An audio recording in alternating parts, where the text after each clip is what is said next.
চালাক মানুষ চিনবেন কিভাবে? চলুন 7টি স্পষ্ট উপায় বলে দিই। নাম্বার 1, তারা বেশি কথা বলে না, পর্যবেক্ষণ করে।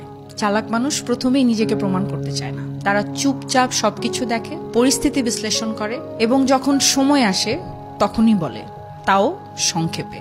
নাম্বার 2, আবেগে ভেসে যায় না, আবেগ বোঝে। চালাক মানুষ রাগ, অভিমান বা ভালোবাসায় গা ভাসিয়ে দেয় না। তারা আবেগকে নিয়ন্ত্রণ করে, অন্যের আবেগ পড়ে বুঝতে পারে কোন কথা কখন বলা উচিত আর কখন বলা উচিত নয়।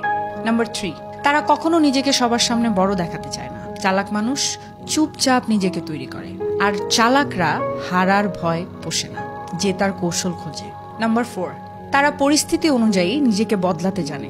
চালাক মানুষ জেদি হয় না, হয় নমনীয়। নাম্বার 5, তারা সকলের বন্ধু হলেও খুব কম জনকেই বিশ্বাস করে। তারা জানে বিশ্বাস ভুল জায়গায় রাখলে আঘাত নিশ্চিত। নাম্বার 6, ভুল করলে শেখে, কিন্তু বারবার সেই ভুল করে না। একবার ভুল করা স্বাভাবিক, কিন্তু একই ভুল বারবার করা বোকার কাজ। নাম্বার 7, তারা কখন কাকে কি বলতে হয় সেটা খুব ভালোভাবে বোঝে। তারা অপ্রয়োজনে নিজের মনের কথা উজাড় করে না, কারণ তারা জানে সব কথা সবাইকে বলা উচিত নয়, আর সব কান সত্য শোনার যোগ্যতা রাখে না। এখন শেষ কথা হলো, চালাক মানে শুধু ডিগ্রি বা বই পড়া নয়। চালাক সেই যে মানুষ সময় এবং অনুভূতিকে বোঝে, নিজেকে সেভাবে গড়ে তোলে জেতার জন্য নয়, টিকে থাকার জন্য।